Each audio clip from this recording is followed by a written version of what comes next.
Welcome to the NYSERDA Commercial Lighting Program LED webinar. We would like to thank the Lighting Research Center for helping prepare and hosting this webinar. Today's speaker is Dan Frering from the Lighting Research Center. He is currently the Manager of Education of Lighting at the Lighting Research Center at Rensselaer Polytechnic Institute, where he directs the education programs including teaching and course and curriculum development. Mr. Frering holds a graduate degree in education and has also studied lighting as part of a Master's of Science in Lighting program at the LRC. He holds a lighting certification, or LC, from the National Council on Qualifications for the Lighting Professions, NCQLP. Mr. Frering teaches courses and seminars in lighting technology, daylighting control, systems, lighting applications, and economic analysis. His current research includes the evaluation of daylighting technologies, photovoltaic outdoor lighting systems, and energy-efficient lighting for commercial buildings. And with that, we're going to turn it over to Dan Frering.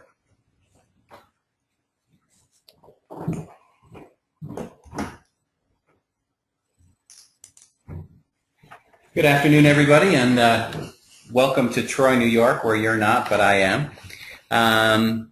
As Ken said, if you have any questions, you can just type them in there, and we'll get to those at the end of the presentation. So hopefully this will go well, and you'll have lots of questions and give me something to do at the end of the webinar. Let's see. Here's the agenda. This is what we're going to go over. We're going to start off by just talking about some key LED terms. There's a lot of new terminology that people are throwing around, and we want to make sure that you understand it. We'll talk a little bit about NYSERDA and LED compliance paths. In other words, if you want to get funding from NYSERDA for a project that involves LEDs, how do you do that? Then we'll talk about why LEDs. What is this technology? Talk about the applications, at least the near-term applications that we're seeing, and we'll hopefully sum it up at the end. First of the key terms, I just want to go over the different packages, if you will, of LEDs and how you buy them. The first one that most consumers are aware of is the integral LED lamp, and that's much like a compact fluorescent lamp, a CFL. It's a complete unit. It has an Edison base. It can screw right in, and it has all of the electronics, the driver, which is what we basically refer to the ballast of an LED system as. It has the optical components, all the circuitry, everything to run that. It just screws in, and it should operate as any other light bulb. Then there's an LED fixture, and this is the other way that people will buy LEDs. And in fact, in the commercial world, if you're not just replacing a light bulb, this is what you're buying. And unlike many existing fixtures, LEDs are often an integral part of the luminaire.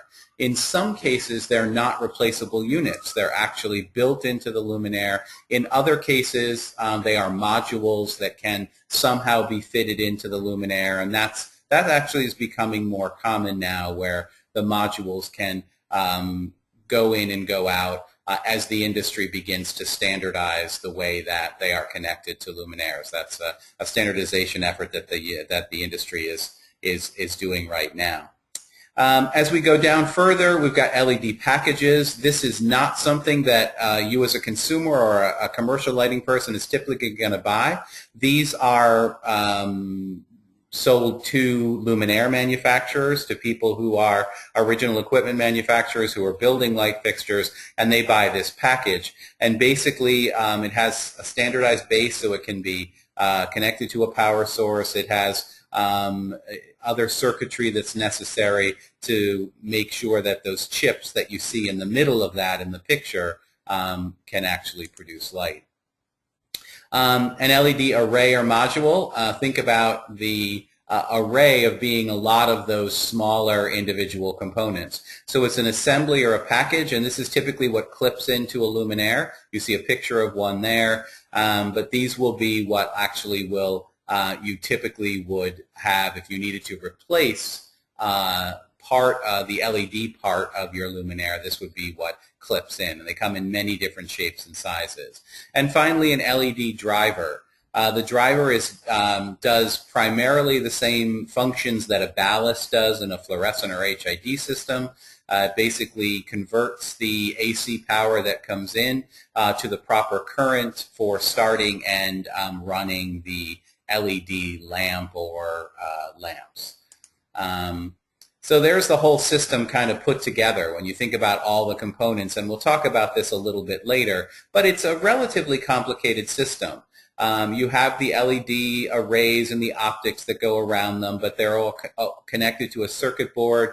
There's a driver there that runs that. There's a heat sink, which is a very, very important component of it. And then, of course, you have the optics, any lenses or diffusers that are on top of that. So all of these component parts of the system have their own intricacies. They have their own failure mechanisms. They have their own efficiency ratings, and so when we talk about the systems, we'll talk a little bit more about each of those components. Now let's go on about some of the testing metrics that have been developed for LEDs. And this is where the LED world becomes a little bit confusing, because a manufacturer will say something like, oh, well, my luminaire is IES LM79 approved, or something like that, and you as a consumer will go, oh, well, you know, what does that mean? Basically, what these are testing standards. So the IES stands obviously for the Illuminating Engineering Society of North America, IESNA. LM is a lighting measurement standard, and then the number is just simply what the number is. So when you look at the different standards, the IES LM79 is a method for testing solid-state lighting products. This is luminaires and the complete integral lamps. So it tells people how to test them for light output, electrical power, the intensity, chromaticity, etc., the color rendering index, Kelvin temperature, all that kind of stuff. So it tells the manufacturers a standardized method on how these should be tested. So it's not an approval, it's simply a method on how to test these different products. LM80 is the approved method for measuring the LED light source itself, and you need that data actually to conduct the LM79 test. So the LM79 test can be done in different ways, but typically what the manufacturer will do is to run the luminaire at a particular temperature. They'll look at what temperature the LED heats up to, and then they will predict life based upon that. So the life of an LED luminaire is based upon the LM80 data given by the manufacturer. In LM80, the manufacturer tests the LED at various temperatures, and then you extrapolate between them. And you say, well, if in my luminaire it's running at 90 degrees C, then I know that the life will be this, and that's how they rate the life of those luminaires based upon the LM80 data. So when you're buying a luminaire and the manufacturer tells you, well, this will last for 50,000 hours or 35,000 hours, it's a combination of both the data from both of those. And then the TM21 is a Technical Memorandum 21, and basically it tells the LED manufacturers how they project life of the LED luminaire, or basically it's the LED chip itself. So basically what the manufacturers do is, unlike traditional lighting technologies like fluorescent lamps, that if they say, well, they last 20,000 hours, a manufacturer has actually tested a large group of lamps for a long period of time, and at 20,000 hours, 50% of this large group burned out, and so they say, okay, well, that's lamp life, and we call that average rated life for lighting. Well, you can't do that with an LED. Number one, they last for a very long time. They don't have a failure like typical lighting technologies do, where they just burn out. They decrease their light output over time. So basically what the industry is standardized on is these LEDs can be tested for as low as 6,000 hours or up to 10,000 hours, and this TM21 basically tells the manufacturer, based upon the data you receive after the 6,000 hour of testing, how much the chip depreciates over that time. You then use this method to project the life of that particular product. So again, these are not approvals, they're simply testing standards. The manufacturers can do these themselves, or they often will send it out to an independent laboratory depending on the approval, and we'll talk about that a little bit later, that they need for their product.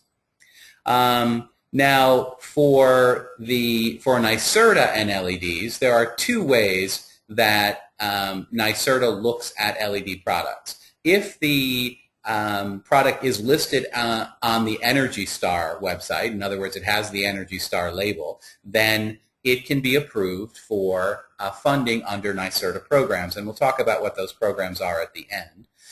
Or there's another list, which is called the Downlights Consortium's Qualified Product List. And these products are, they can, if you want to have a luminaire approved through a NYSERDA program, it has to be on that list. Now, the reason for the two lists, the Energy Star list is very limited. It really is meant for more of a residential, although it does also contain some commercial products. It's more geared toward residential, and it doesn't include many types of products that you may want to begin to use. So the Downlights Consortium is a group of utilities, energy efficiency organizations who've gotten together, and they've developed some measurements and some standards for the qualifications for product to be on that list. Now, when we talk about Energy Star, for those of you who you probably know what it is, it's a voluntary program. Manufacturers can basically choose to have their products Energy Star qualified or not.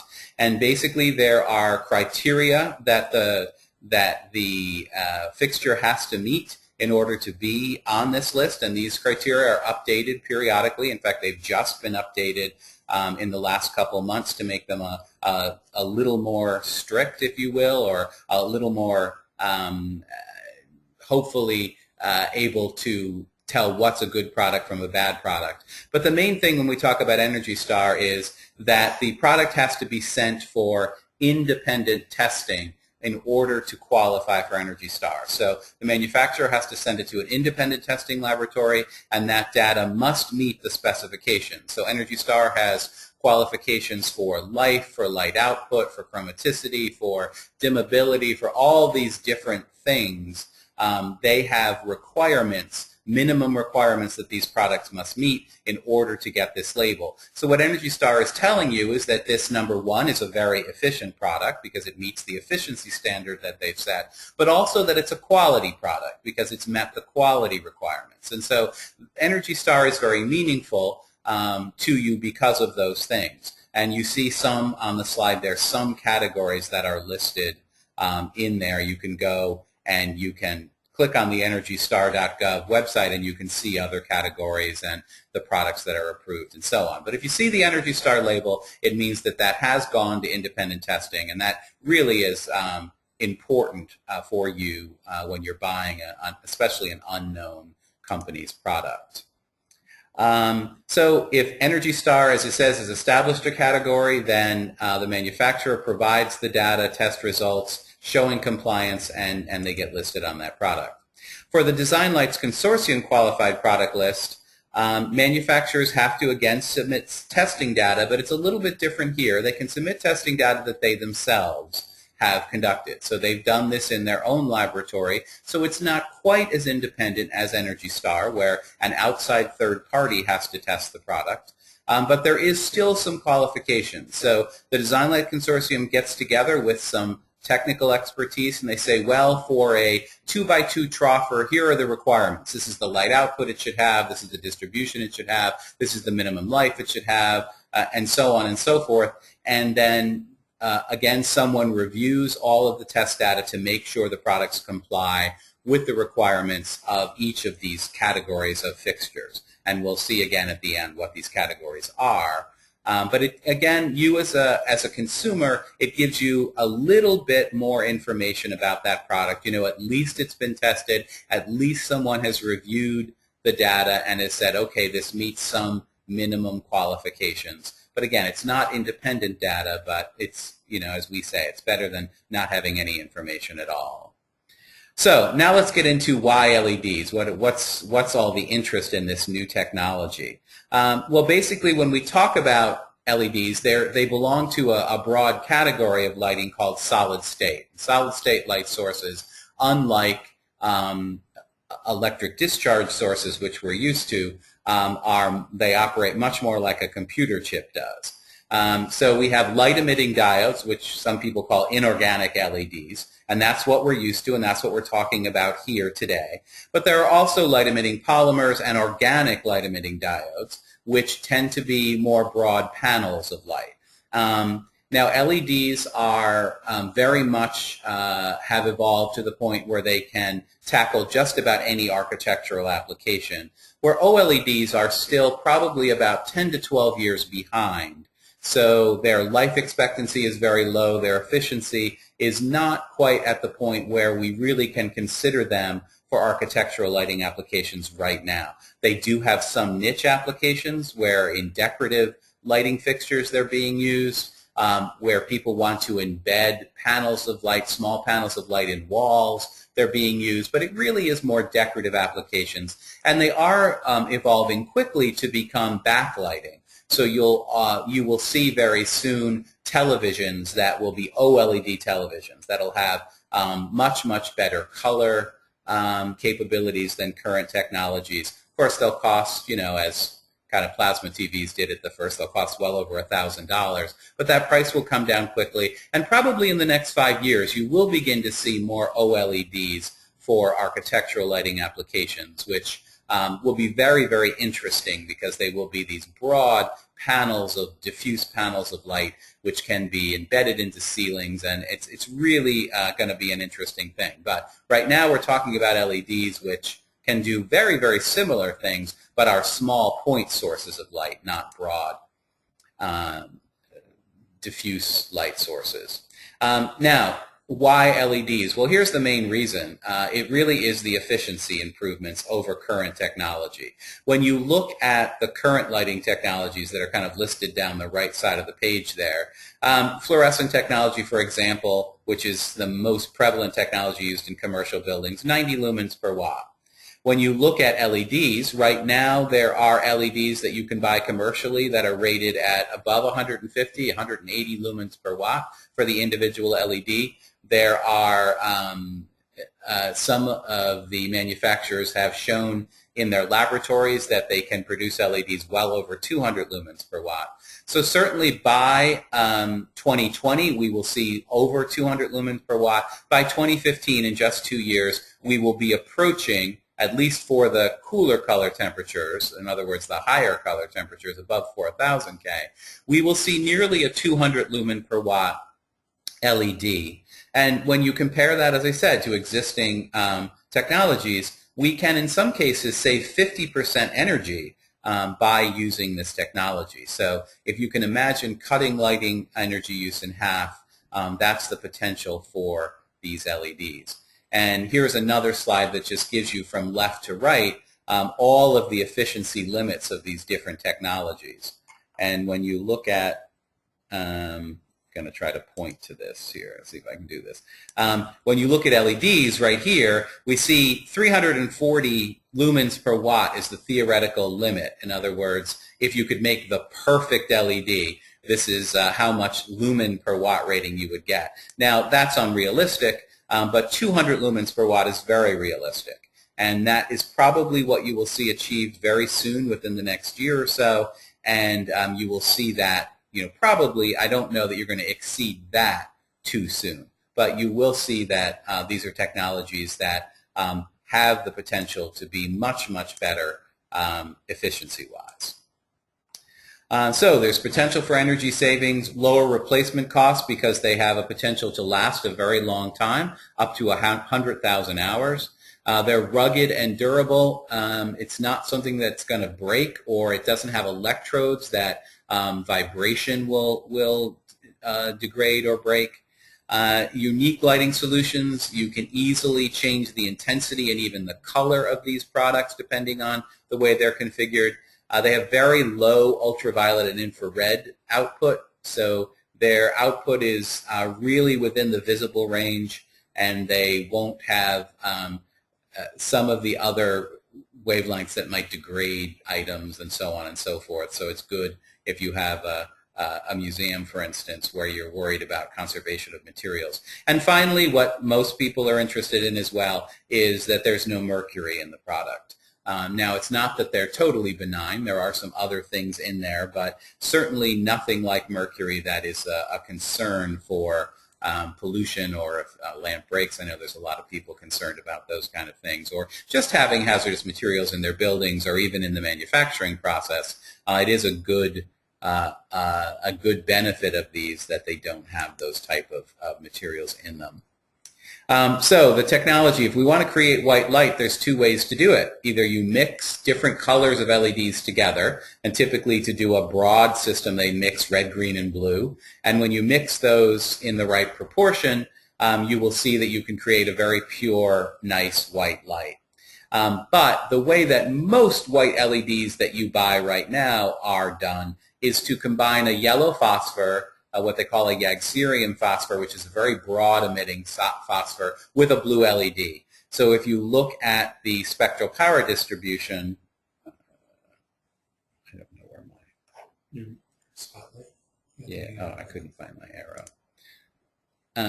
If you look at the spectral power distribution over here, you can see that here is the blue LED emitting in its peak, and then here is the phosphor, which has a very broad emission. And so people would think, oh, well, the color characteristics of this are not going to be very good. But that's not true, actually. This is so nice and broad that they really have very good color characteristics. So typically this is the way that a white LED is made. Now, the nice thing about up here, you can see the spectral power distribution of the red, the green, and the blue, and they're mixed together. The nice thing about this is where you could actually modulate the color or even the chromaticity of a white light source. So if for some reason during the day you wanted a cooler source and at night you wanted a warmer source, then you could do that simply by modulating this. So you could have, rather than having to buy a 3000 K lamp, which with these LEDs you buy a certain color temperature. With this, you could actually tune your color temperature to anything you wanted, plus you could produce any color you wanted. You could make them orange, purple, green, red, whatever, and those are the systems that are able to do that. Now, the problem with these systems is that the technology that is used to make red, blue, and green LEDs and red LEDs are different. And so the red LED, for example, degrades at a much quicker rate than the green or the blue. And so your perfect white light that you have when you first buy them doesn't become so perfect, because if the red degrades, then it shifts toward the blue and it becomes a different color, and no one's happy with that. So these have to have feedback mechanisms on them to be able to adjust the LEDs over time as one degrades more quickly than the other. So this becomes a complicated system, and is really the only reason you would typically use it is if you want to modulate color, you want to be able to change color temperature. Those systems are available from manufacturers, but as I said, when you're buying an LED, it's typically these, the phosphor converted LEDs, as we call them, that you're actually buying. Now, in terms of white light, you can get a correlated color temperature, a CCT. I guess I'm going to point to that. I should use this again. A CCT, correlated color temperature, between 2800 Kelvin and 5500 Kelvin. Now, this typically is the range that are used for architectural applications. You can get LEDs for outdoor applications, for example, that are emitting at 6000 or 6500, but those are not ones that are typically used in interior lighting applications. There could be some reasons to do it, but you can get them in the typical ranges that you could get fluorescent lamps. So 2800, 3000, 3500, 4100, and so on, just like you're used to.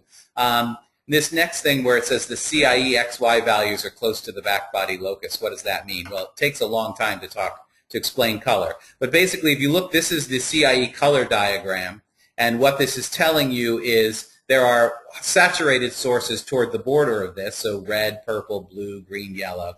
And this yellow, this green line right here is what we call the black body locus. And that is what is defined in the industry right now as a white light source. If it falls on this, it's a white light source. And what you see with LEDs is that they're grouped very close to this. If you compare this, for example, to fluorescent technology, they tend to be well off the black body. Many of them are well off it. So if you bought a 3000 Kelvin temperature fluorescent lamp, it could be up here, it could be down here, and so therefore you get a lot of variations in color appearance, where with LEDs they're grouped very close, and so it's a nice pure white light.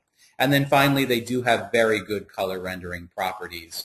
They render colors very well. Doesn't necessarily mean they'll have high CRI. CRI is not a very good measure of color rendering, but they do render colors generally very well. So let's get back to this system. We're going to talk about all of these different components. So when you think about an LED lighting system, it has a lot of things in it, like we just talked about. So you start with your LED that might be 100 lumens per watt, or let's say we even got one that was 200 lumens per watt. Well, once we put optics around it, and we need the optics to be able to distribute the light, because these are side-emitting sources. The light actually comes out the side. So you need something to focus that light. Well, once you do that, you lose about 15% of the efficiency of the source. It's kind of like putting a reflector around a compact fluorescent lamp. You can lose up to 40, 50% of the light once you put that reflector around it, but you need these optics to focus the light in the direction you want it. And then, of course, you've got thermal losses, which means that you're not operating this LED at its optimum temperature, the temperature at which it was tested in the laboratory that is absolutely perfect for it. So you have a little bit more loss, let's say another 15 or even 20% loss going for the thermal losses. And then finally, you've got electrical losses. The most efficient ballast that you're going to be able to get, or driver, is probably about 85% efficient, so you've got another 15% loss. So what you see is that if you started with a 100 lumen per watt LED, by the time you got all of these losses, your system would be about 55% of the LED efficiency. So when you hear numbers like 180 lumens per watt for an LED, an individual LED, just keep in mind this 55% number, and imagine that if it's 180 lumens per watt, you're only going to get maybe 80, 85, 90 lumens per watt out of the system that you put together. And everyone says, oh, well, that's terrible, you know, you're losing 45% of the light. But that is comparable to other types of light sources.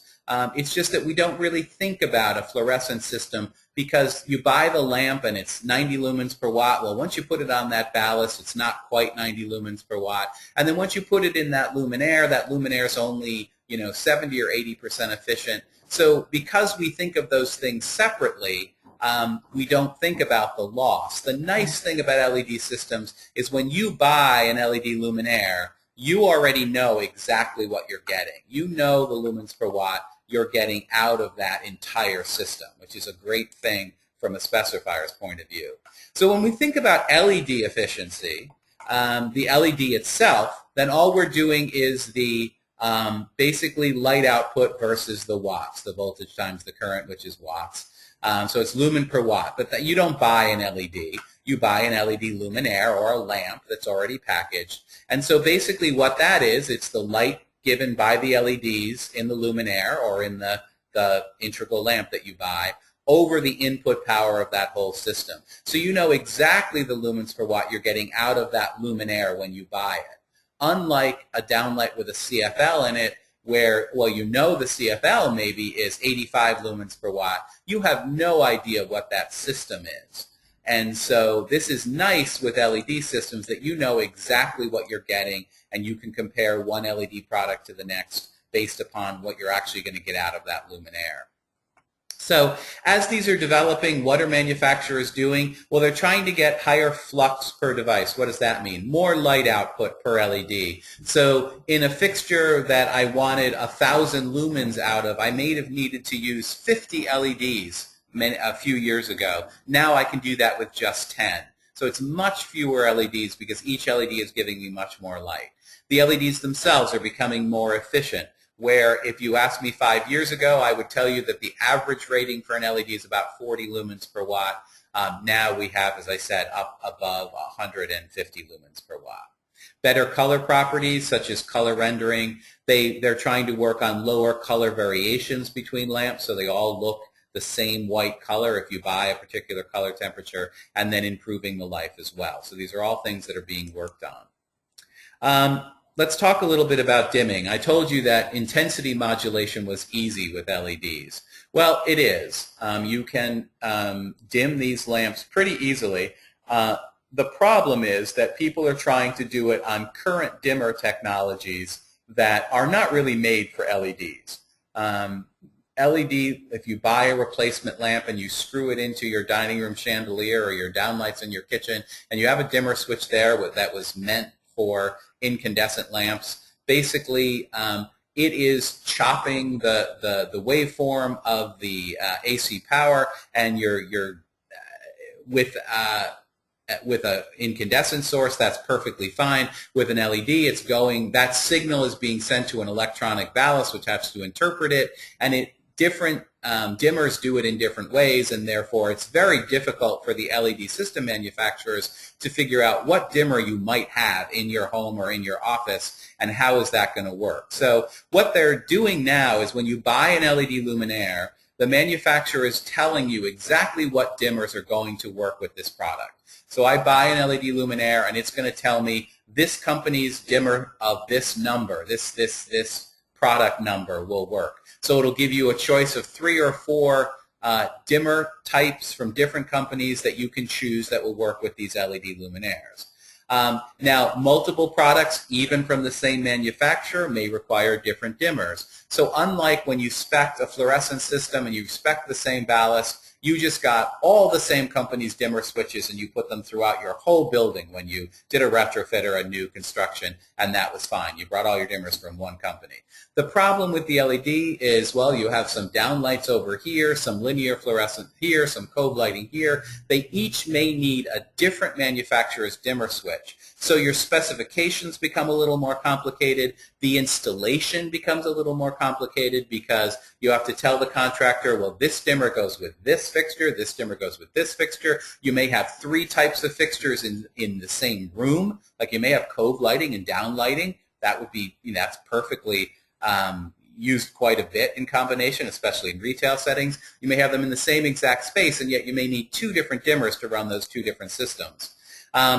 Now, there are these things called universal dimmers, or dimmers that are made for compact fluorescent lamps that have little adjustment switches in them when you install them. We found through our testing that they don't seem to work any better than the standard, what we call triac dimmers that were used for incandescent sources. So don't necessarily think that just because you have this universal dimmer that says, oh, this will operate all compact fluorescent lamps and LEDs, and that's what many of them say on the package. Don't believe it. The other thing is, and this is especially with lamps, when you're doing replacement lamps, let's say you have 8 downlights in a room. When you replace just 1 lamp, the dimmer may work. When you replace 3 lamps, it may stop working. When you replace 1 lamp, it may not work, but with 3 lamps, it does work. And with 4 lamps, it may work differently on each of the lamps. So it also depends on the number of lamps and luminaires on a circuit, where some dimmers, it may work perfectly fine. What we find is that there's great variation between 1 fixture and 4 fixtures, that depending on how many you have on the circuit, there's variation there. Once you get above 4, there doesn't seem to be much difference between 4 and, let's say, 7 or 8 or 10. For some reason, by the time you get up to 4, you've loaded that circuit enough that you won't see a variation. So if you have 4 and they're working properly, if you then put more on that circuit, you're still going to be okay. So what happens when you try to dim these? Well, if you dim them on a dimmer that's not working properly, you're going to see flicker, especially in the lower ranges. You're going to have variable dimming ranges. We found some of these with the dimmer switch, they'll only dim about 20%. And so you dim the switch all the way down and your lamp dimmed an almost imperceptible amount. It could cause electromagnetic interference, where if you have other devices in the room, that could be a problem. And they will all require a minimum load. So a minimum load typically was set at like 40 watts because that's what an incandescent lamp was. So if you don't have at least 40 watts, some of these products are only 5, 6, 12 watts.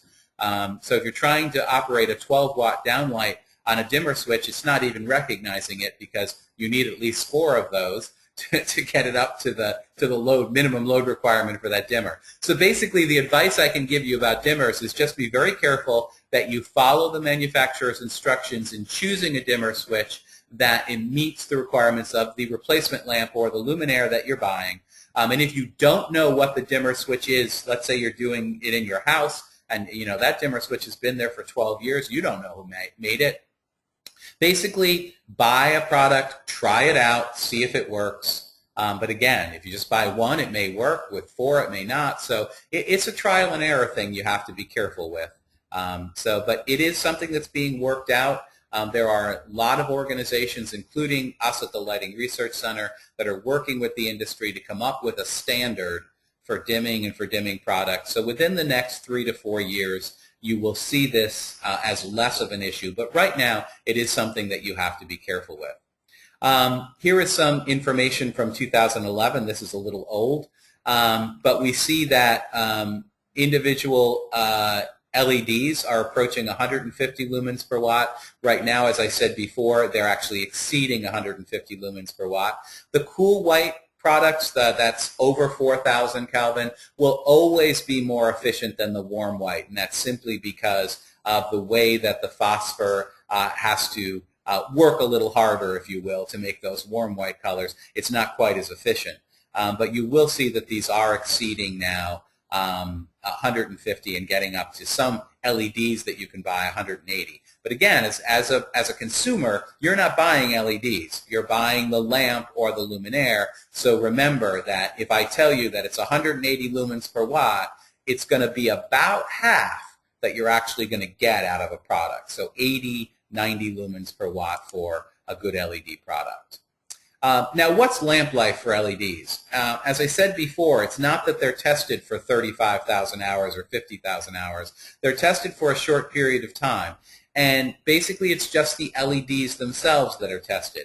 And the industry has standardized on a metric to say that when an LED has lost 30% of its light output, or is projected to lose 30% of its light output, that is its lamp life.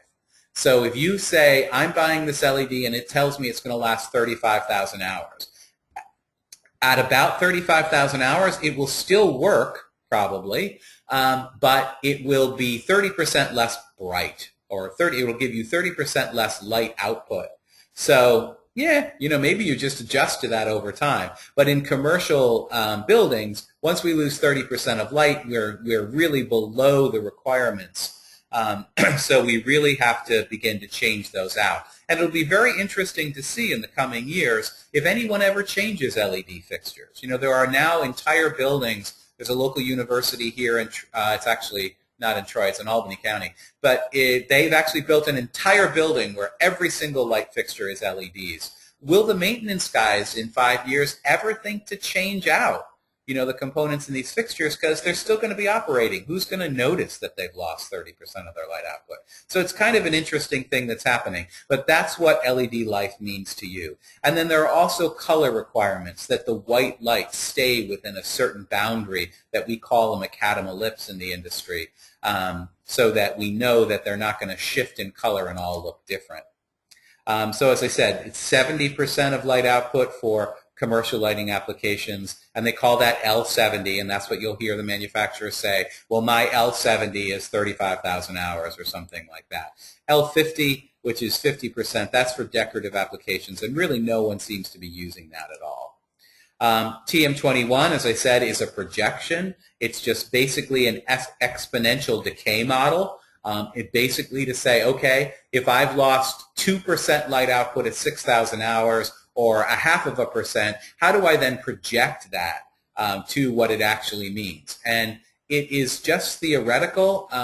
In testing, when you test different LEDs, they decay in all different ways. Some of them decay very smoothly. Some of them decay to a certain point and then kind of fall off a cliff. And that has to do with what's happening to the phosphor, what's happening to the encapsulant. So there's a lot of things in that LED. It's not really the chip that's degrading. It's all the other stuff around it. And so it's very difficult to predict how that all is going to happen. So right now, life for an LED is just a projection. Certainly, we're trying to come up with better methods for testing, but it's not. And you can see here are some different products of LEDs. That were tested. I have to find my arrow again. Oh, it's down there. And you can see the different ways that they've degraded over time. So this first LED, before 1,000 hours, it was already down at 70% of its light output. And then you can see other ones that, have lost very, very little, not even 5 or 6% by even 10 or 20,000 hours. So if you projected this one, you would project a very, very long life, that it would last over 100,000 hours. But this one, if you only tested it for just a few thousand hours, maybe you'd say, oh, well, okay, that's not so bad. But then as it goes down, you can see when it gets to about 10,000 hours, it really is degrading over time. So that projection is very difficult to do. The industry's come up with a model they think works, but it's not perfect. And the other thing you have to realize is that if these products get too hot, or for some reason they're running at a higher current than they should, that lumen depreciation will increase exponentially, very, very quickly, especially with heat. For every degree that an LED operates over its rated temperature, it could lose thousands of hours of life.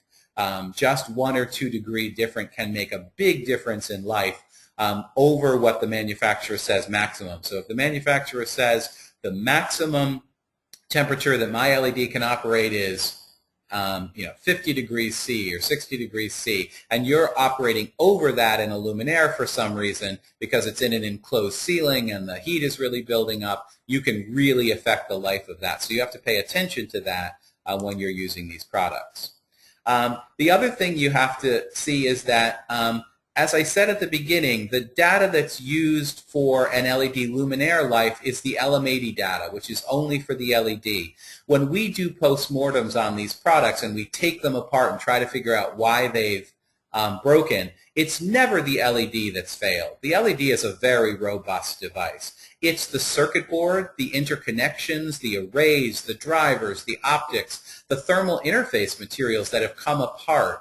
A lot of these products use a thermal glue or a thermal tape that attaches the LED to the circuit board, and over time, as they're heated up and cooled and heated and cooled and heated and cooled, you know what happens with expansion and contraction and expansion and contraction, and you can imagine what this circuitry and these connections have to go through, and when that happens thousands and thousands and thousands of times, turning something on and off and on and off, it's gonna break.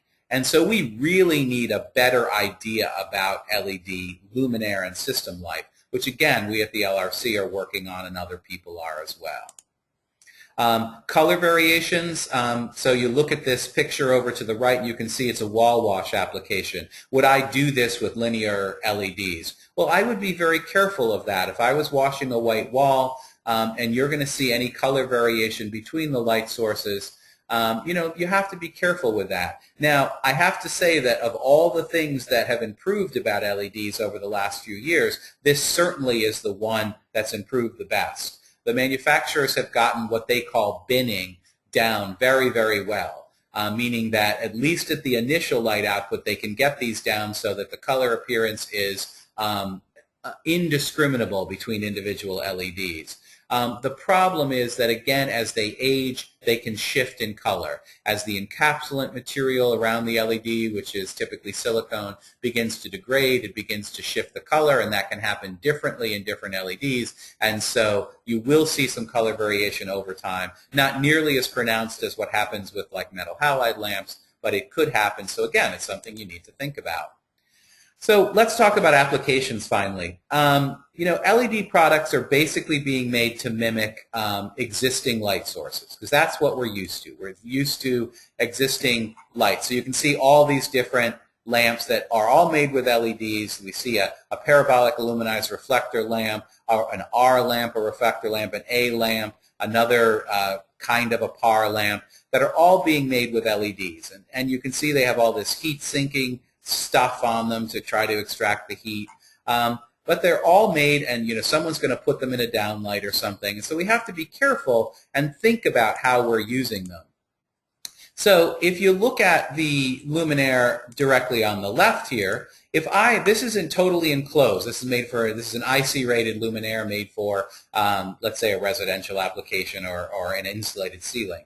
If I put an LED product in there, and all of these fins on the outside of the LED are relying on convection for air to flow through them to cool the LED, imagine that it's very difficult to get any airflow going in this product. So if I just am going to snap out my MR16 and snap in an LED replacement, your life is going to be pretty short.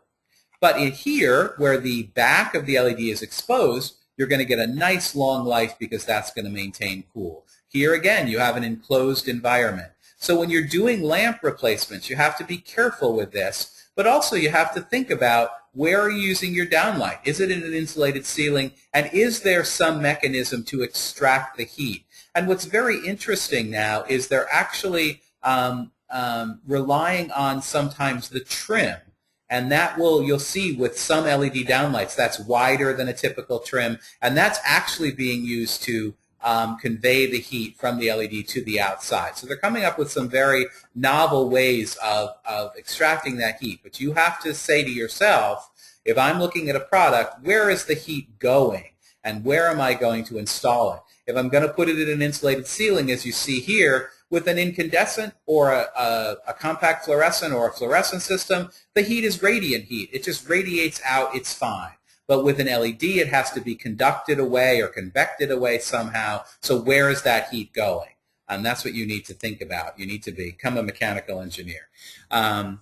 So other applications. Unlike traditional light sources, where you got one light bulb and you said, okay, I want a 150 watt metal halide lamp and that's going to give me this many lumens. LEDs are different because you're going to use an LED to do very, very small lighting, like an under cabinet light like you see at left. A little bit more of them grouped together can be a downlight. And then heck, if you want to put enough of these LEDs in a fixture, you can make high bay fixtures. You can make sports lighting fixtures. I mean, you can really pack these in. So LEDs now, because of their light output, can do almost anything.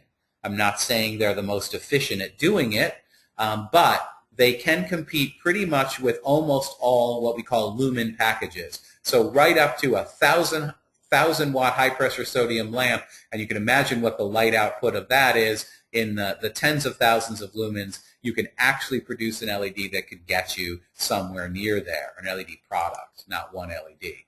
Downlights, I would say that this is the biggest trend with LEDs.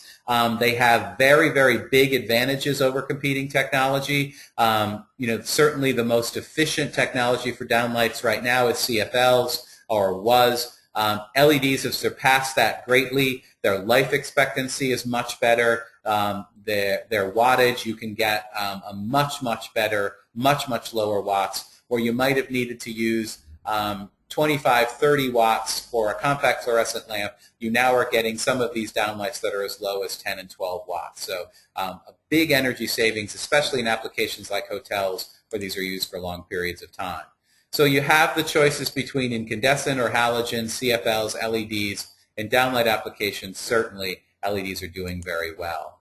This is some data for Energy Star qualified downlights, and you can see that it's grouped for the good products around 60 lumens per watt, or you see at least one up there at the top that's 80 lumens per watt. And over the years, you'll see these creep up. So right now, between 60 and 80 lumens per watt are what we're seeing most of the good downlights are giving us. Now for Energy Star, when we predict their life, basically they're tested, they have to be tested for at least 6,000 hours, and if they lose basically less than about 8% of their light, we say they're 25,000 hours, and that's the requirement for residential. And then in commercial, the requirement is that they lose less than 6% of their light over that 6,000 hours, and they then, using the model we talked about in TM21, are projected for 35,000 hours, and that's the minimum requirement. So you know for an Energy Star labeled product, you're at least going to get 35,000 hours, and that seems to be pretty robust. The curve is interesting here. Oh, I guess I don't know how to go back. The curve is interesting because if you look at the curve, this gives you really how they do decay. So see over this first about 8,000 hours, even some of them actually increase in light output, and then all of a sudden they get to this point where, and this is where other failure mechanisms are taking over, like the decay of the silicone material and things, they really do kind of drop off in light output at that point. And so it's very difficult to predict that. But basically what the Energy Star is telling you is that they're very confident that if they're going to maintain this amount, They've done a lot of research to come up with this, that they're comfortable with telling you that that's the life that you're going to get. So when we look at some commercial downlights, we see this one, for example, which is an older replacement one, 54 lumens per watt for replacement. Let's compare that to a system efficacy of a commercial CFL downlight, which is only about 33, and that is pretty typical. So when you're getting to the 60 and 80 lumens per watt out of a downlight, and the CFL, even though the CFL itself might be 80 lumens per watt, what you're actually getting out of that is about 33 or 30 lumens per watt out of the product. So that's really what we should be comparing, and that's really where we're saying that they're much better. Now, when you look at other applications, like here's a troffer application. This was done a while ago at the Pentagon. They were one of the first to do a broad installation of these fluorescent troffers. You do see some energy savings. But again, you have to be careful, and the cost is typically going to be more. So unless you have another reason why you want to get rid of your fluorescent troffers, just skipping right to LEDs may not quite be the thing to do. Think about what LEDs do best. They're directional light sources, so think about where those applications are that they can give you the most bang for your buck. At least on an efficiency standpoint, a lot of these troffers are not competing. You have to be careful because they'll say, well, this is a 3-lamp fluorescent replacement troffer. Well, think about a fluorescent troffer with 3 lamps in it, maybe 3,000 lumens per lamp, 9,000 lumens out of that, or 8,000 some once you account for optical losses. And then you look at these LED luminaires and they're giving you 6,000 lumens. Well, 6,000 lumens can't replace 8,000 lumens. There's nothing special about LED lumens. So if you really want to achieve the same light levels, then you can't do it. Now, if your space was overlighted to begin with, where it was lighted to 80-foot candles and you didn't need that, then this is great. It'll work for you. But so would a 2-lamp fluorescent troffer at much less cost. So really make those comparisons. Don't just naturally think that LEDs can do everything better. You know, in 2 years maybe they can, but right now just pay attention to really getting what is best for the money that you're spending. So what are you going to ask the fixture manufacturers? Well, what type of fixture is it? How will the installation affect its life? Is it going to? Is there a place for the heat to go once I put it in my particular ceiling? Is the quality and the quantity of light sufficient for the application? Think about lumens. Look at the lumen output of a fluorescent luminaire and then look at the lumen output of the LED. Don't just say, you know, take the manufacturer's word for it, this can replace a blank. This can replace a 3-lamp T8 luminaire. Look at the lumens. Is it dimmable? Is it going to work on your existing dimming system? Are you going to need to change that? How long will it last? Will replacements be available? If I have to replace this over a period of a couple years and, you know, 1 or 2 of them break, are you still going to make this product? You know, this may be your product 1.0. Well, in 3 years, you're going to have product 4.0. And is that going to look extremely different and have a totally different light output than my 1.0 that I have 2,000 of in my building? So you have to think about that, about replacements. And is it going to be modular? Am I going to have to replace the whole fixture? What does the warranty cover? If I had a manufacturer come to me and say, my luminaire is going to last you 40 or 50,000 hours, I would look right back at them and then say, that's great. I want a 5-year warranty for that luminaire. And if you give me that 5-year warranty, I trust that you're going to give me 40 or 50,000 hours. So, yeah, and many manufacturers are doing that. They're standing behind their products. So a warranty, you know, at the end of the day, because you don't know what product might be better than another, a 5-year warranty would probably be the best thing. And then finally, cost. Really pay attention to cost. Does this really make sense compared to existing technologies that are efficient already? So here are some of the DLC categories, and as Ken said at the beginning, we're going to send you this presentation, so I'm not going to go through these, but you can see it goes from troffers to high and low bay fixtures for industrial buildings, stairwell passageway lighting, parking garage lighting, directional lighting fixtures, wall wash, all kinds of outdoor fixtures as well. So these are all categories where you can try to choose the best product that will work for you. Near-term applications, certainly directional luminaires. That's going to be a very big one. Downlights, accent lighting. Any light engines or replacement lamps, that's a big market. Under cabinet luminaires, they make a lot of sense for. Freezer case lighting.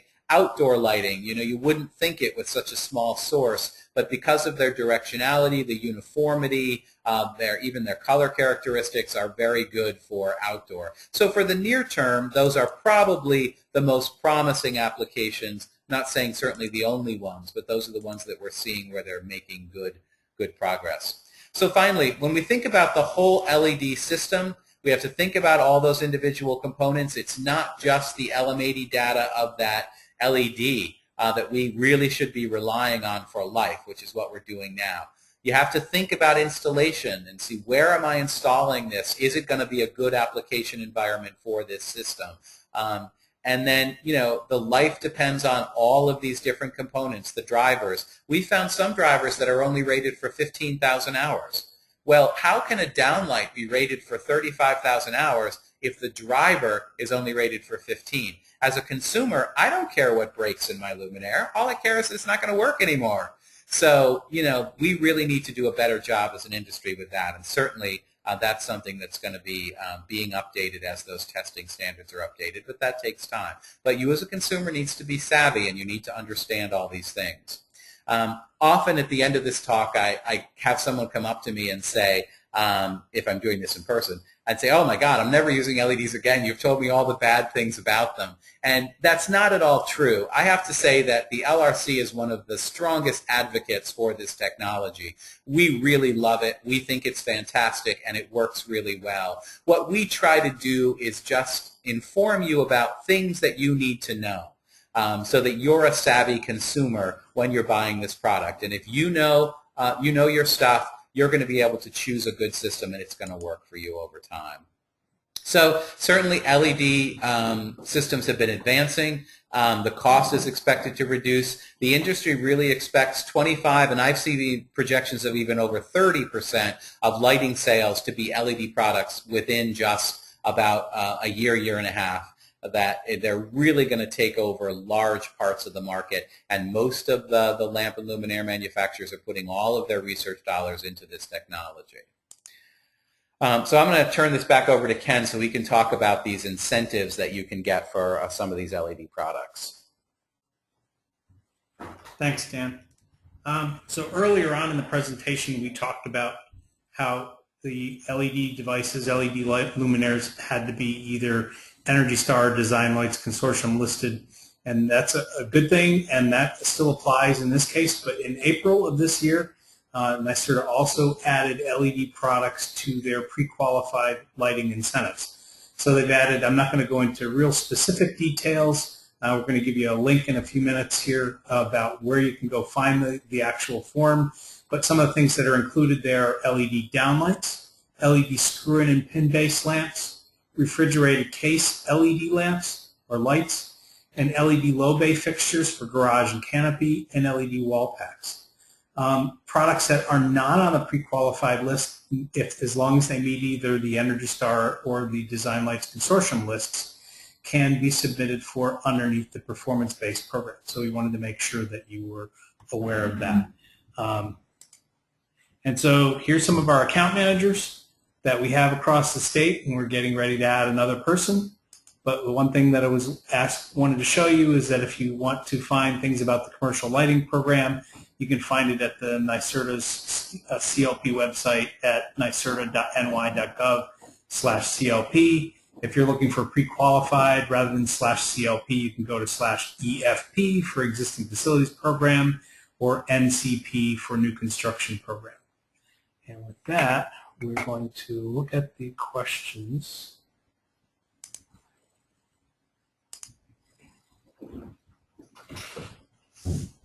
See if we can enlarge this on our end so we can actually read this. So if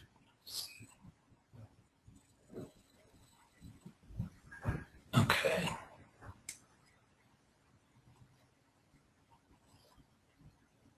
So as an LED life extends, the driver becomes the fail point for the light fixture. Should the industry start measuring driver failure and system failure rather than TM21 decay to determine end of life? And so I'm going to turn that question over to Dan. Whoever asked that's very smart. Basically, that's what I was trying to get across, that there are other components, the circuitry, and including the driver, that are the weak link. And in fact, we've come up with now an accelerated test method for drivers so that we can have a better idea of how long they actually last. And many manufacturers are making drivers now that will last a little bit longer. But yes, what we're saying is that it should be based on the whole system. So rather than TM21 just taking into account the exponential decay of the LED itself, it's basically a lumen depreciation standard. It's not a life standard at all. That it should include all those other parts, and it will at some point. We are doing a lot of testing right now on systems, coming up with a method to be able to test those things. But you've got to understand that if you have a 50 or 60,000 hour product, you can't really test it for 60,000 hours. That's just unrealistic because that's so many years of testing. 6 and 7 years. By the time you got that data, it would be useless. So we're coming up with an accelerated test method looking at various ways of testing these products that are going to give us a lot better idea about actual failures rather than just lumen depreciation.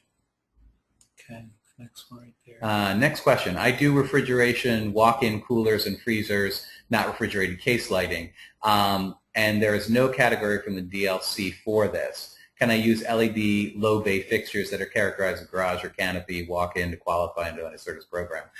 I don't know what would qualify under the NYSERDA program. I know that the DLC list does have high and low bay fixtures on it for like warehouses, and I think that would be probably something similar to what you're doing, but it's probably best to contact someone at NYSERDA under their existing facilities program to give you an idea of what would qualify for that. What is the outlook for funding for the program? Existing facilities goes through December of 2015 right now. Okay, yeah. Ken is telling me that the existing facilities program funding goes through 2015, so it looks like the programs will continue, hopefully at their current funding levels for at least the next couple years. Next question, if LM80 is not a good predictor of overall luminaire life, what is the best testing to reference? TM21, LM70, LM80, blah, blah, blah. Well, basically what you're stuck with for a luminaire is the LM79 test results, and that's the luminaire. LM80 is for the LED itself, and TM21 is used to project that life, and that all folds into the LM79. And so what a manufacturer tells you, this will last 35,000 hours, then, or 50,000 hours, he's basing it on all of those things. So he uses all of that information to tell you that. But you as a consumer, that's the information that you have. That's why I'm saying a warranty is such a good idea. Most manufacturers' reps boasting L70 life of 90,000 hours plus puts the LED life at 4 or 5 times the 20,000 hours rated in the presentation. Yes, there are some manufacturers who are telling us, and certainly for outdoor applications this is quite prevalent, or for parking garage applications where the lights may be dimmed for a period of time, they are claiming these 90,000 hour lives. There are very few, I think, interior applications where people are claiming this 80, 90, 100,000 hour L70. That is extremely difficult to predict using the current test methods. So again, if someone is telling me that their luminaire is going to last 90,000 hours, projected life, again, think about it. There is no current driver rated for 90,000 hours. So rather than replacing the LEDs, are you going to be hauling these out in 40,000 hours and replacing the drivers? I mean, that's a tough sell. Again, think about the warranty. When you do your calculations of payback and you say, well, this isn't going to pay back for 3.5 years, and I want to know that it's going to last a little bit longer than that, a 5-year warranty is not a bad thing. That's it. This one we already had. Okay. I'm take care of it. All right. So I guess we've handled any of the questions that are there. I'm going to turn it back over to Ken to I guess you're going to unmute the line, see if anyone has any questions, okay? That's me.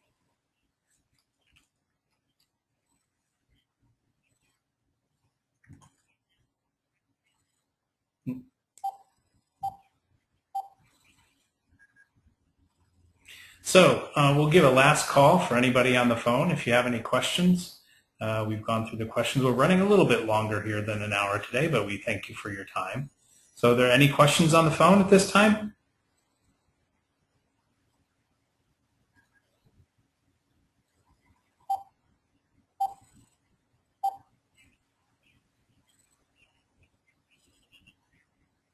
Okay, we'll ask that again. Are there any questions on the phone? Okay, with that, again, I thank everybody for their time. We will be sending out the presentation to everyone who registered for the presentation today with a quiz that we would like you to get back to us, and then we'll send you out either AIA credits if that's appropriate for you, or we'll send you out a CEU certificate. So if you have any questions, you can give one of us a call. That's on the contact list at the end. And again, thank you all very much, and thank you to Dan for doing the presentation today. Have a good day. Oh, I think that went smooth. I guess, yeah. It wasn't my best presentation, but, you know. It's tough when you're not doing it. Yeah, I don't like this when there's no people.